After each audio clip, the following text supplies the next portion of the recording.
Hey guys, welcome back to Two guys, one intersection. Yeah. Alright, today Today we got we'll be giving you guys a brief media analysis on the film we just watched called Crash, which is actually pretty interesting. First of all, it was awesome. I had very low expectations of it after watching the preview. The preview had nothing to do with the actual plot of the Horrible preview, but the movie was phenomenal. So good. I wanted to do homework while watching it or something, but it really just drew me in. Yeah. Every scene was just yeah. It started out a little slow and kind of confused, why all these random people just getting in car accidents and then. But then eventually it all comes together and yeah, it was so cool. Really loved how it was all of them were related and intertwined and all throughout different ways. We could go on endlessly about talking about how each and every little detail of the movie just intertwined with a different character. Fully interconnected. It was awesome. Wild. This movie was set in Los Angeles and explores racial and social tensions and different intersectionalities. It has a lot of interconnected storylines that revolve around various characters from different backgrounds, different races, different ethnics, bunch of stuff like that. A lot of the some of the main themes of the movie were about racism, sexism, and stereotyping, because there's multiple cases in the show. All the scenarios, it's all stereotyping. I feel like all stereotyping. Sandra Bullock stereotyping that the key smith dude. Yeah, the locksmith. That's a gang Mexican member. guy. Yeah, he had tattoos. He had his pants around his waist or his ass, and then I think. Did she say that? I don't know. Yeah, probably. But she stereotyped him because of those things as a gang member, and even though he wasn't. And she was like, I want the locks changed tomorrow morning again. Immediately, because she thought he was gonna sell them to gang members, and then they were gonna get broken into. Which he ended up doing later in the film, not to her, but to the. So in some forms, guy. she was right, but this all goes back to every single little detail in this movie, just interconnected with every other detail in the movie. Yeah. So our definitions of intersectionality. Mine, I like to think of stuff in simple terms. And intersectionality is just simply the reasons why you perceive the world the way you do, and it's based on race, your race, your gender, your background, your age, your upbringing, all these different categories, and just changes how you perceive the world. What do you got? Yeah, it's basically just a concept that refers to the interconnected nature of social categorization, such as like he said, race, gender, class, other aspects of identity, etc. In other words, intersectionality acknowledges that people can experience discrimination or privileges in their own aspects that eventually form their identity and who they are and how they go about life. What's so funny? All right, some of the resources that we got for those definitions included. What are you laughing at? Don't mind this guy. He's just being cute. I'm getting attacked concussion claims.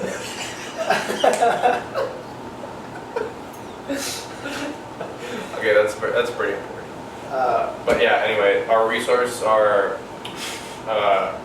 different articles from the Center of Intersectional Justice, which is a website on intersectionality.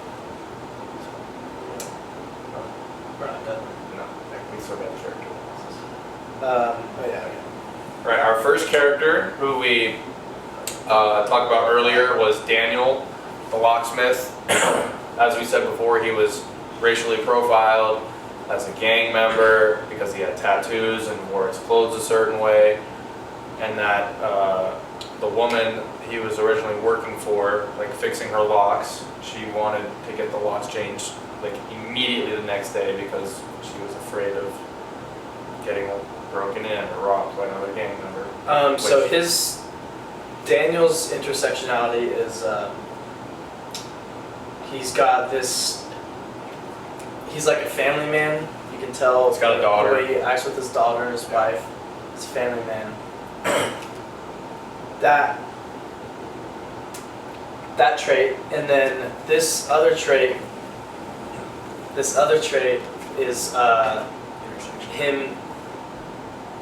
The darker side of him, I guess, where he sold the keys. Yeah, he did. Or he told the people, the gang or something, to break into the Pakistanians guy's store. However, like he did that. It wasn't like out of the blue, like Sandra Bullock thought he was doing. Like the dude got mad at him because he thought that he broke the door and that he wasn't like fixing the door and that he was like ripping him off of money. Yeah. When he was actually like really trying to help. Like he already fixed the lock, but the lock wasn't the problem in that scenario. It was the broken door, which he had no training to fix. It's kind of interesting why he would retaliate when it was just that guy was getting mad at him because they obviously knew they didn't understand each other fully. Yeah.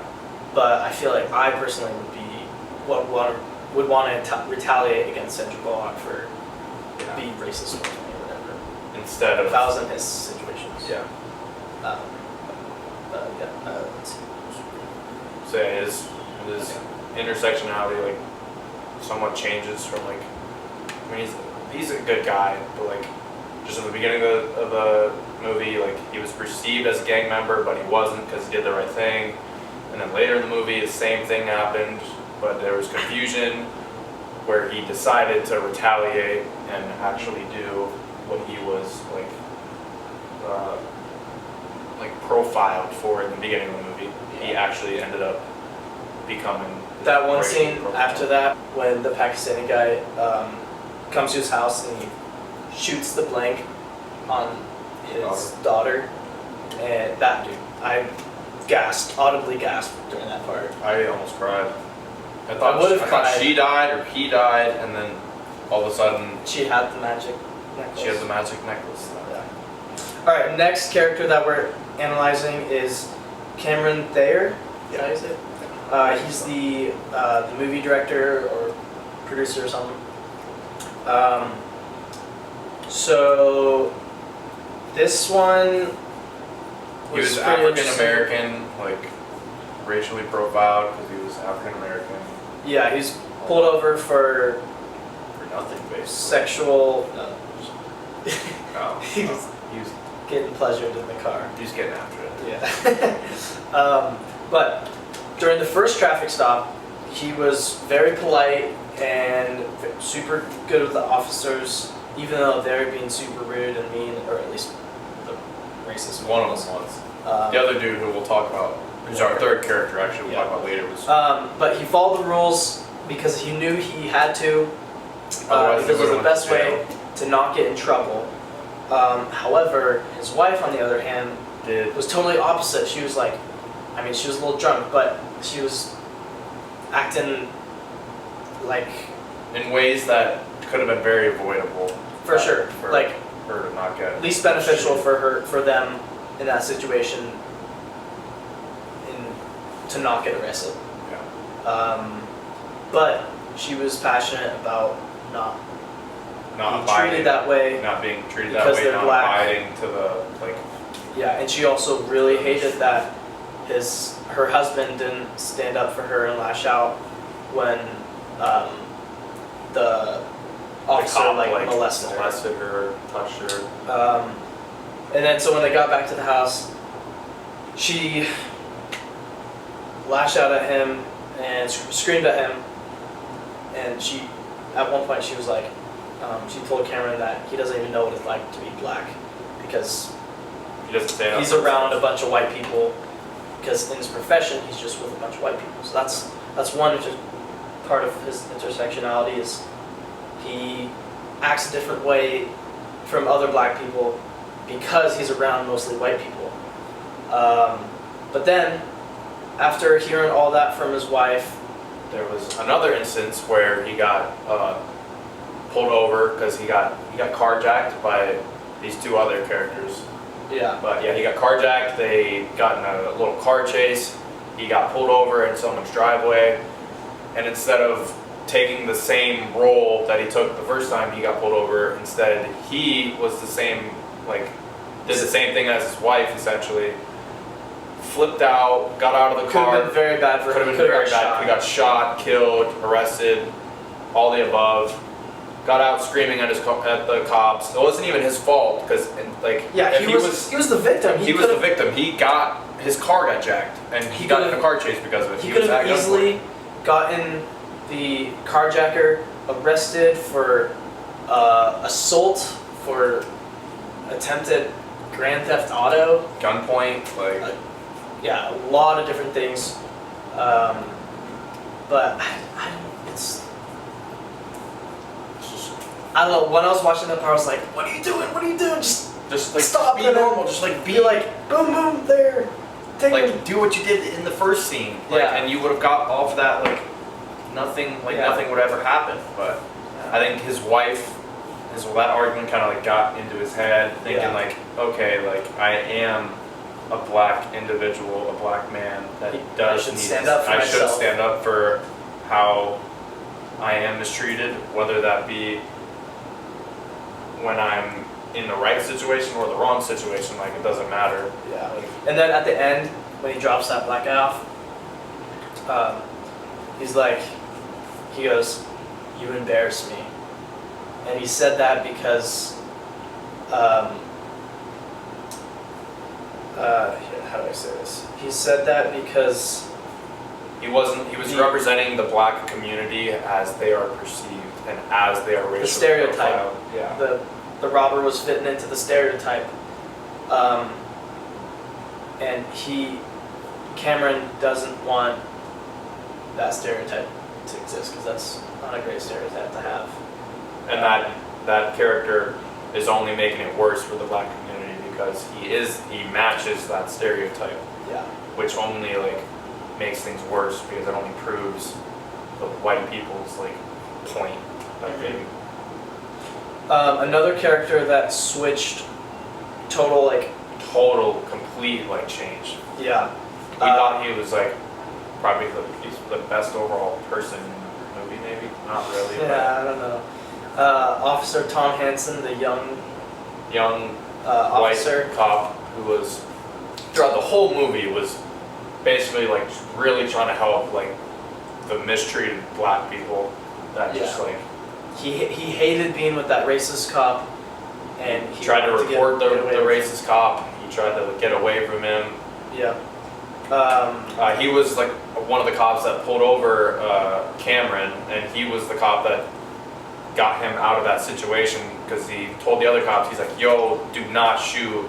This I is know my this guy, friend. yeah. I know this guy. Like, I can handle this."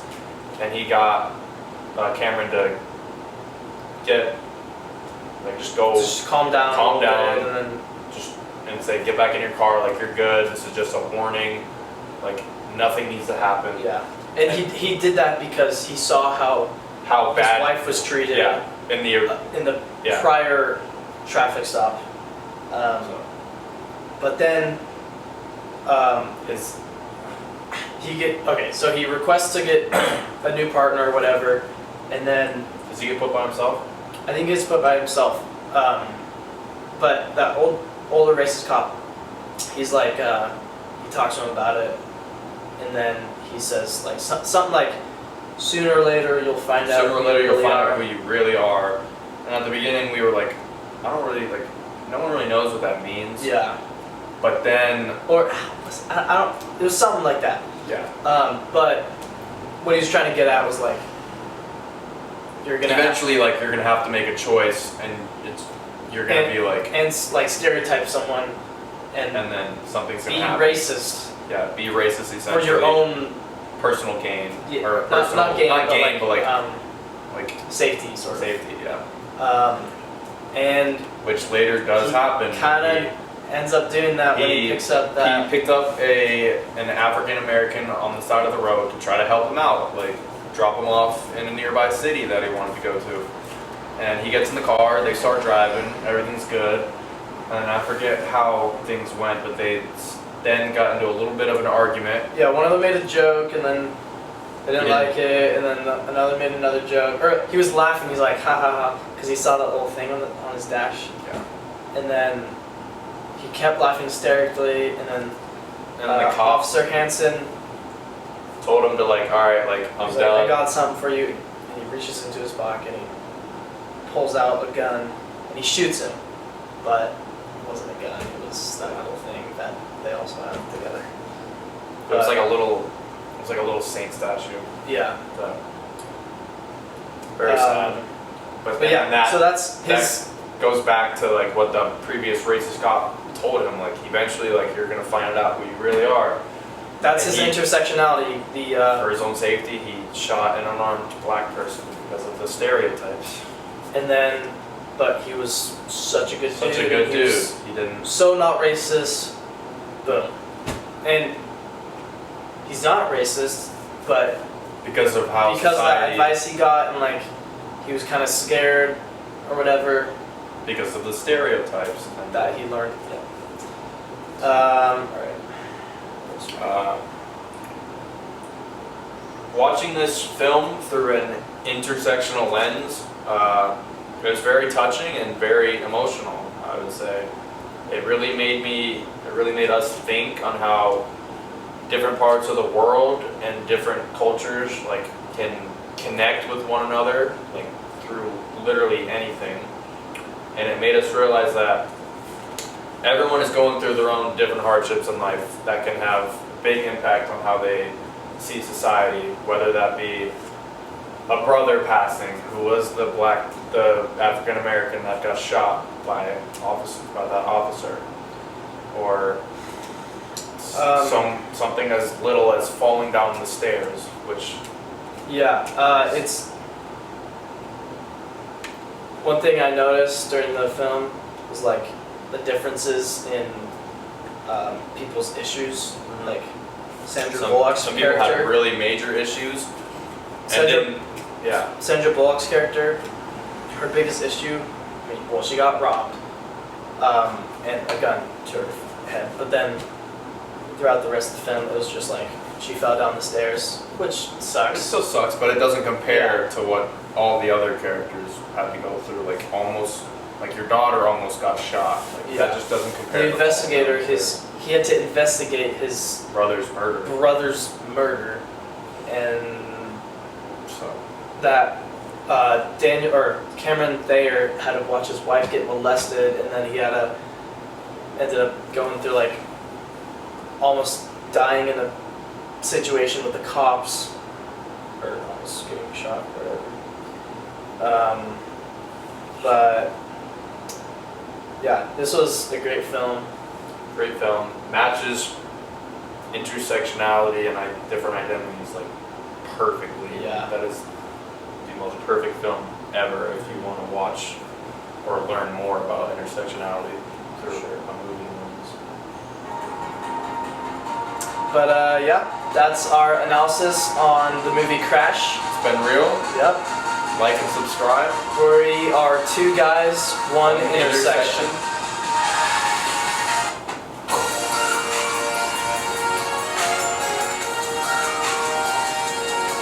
Peace.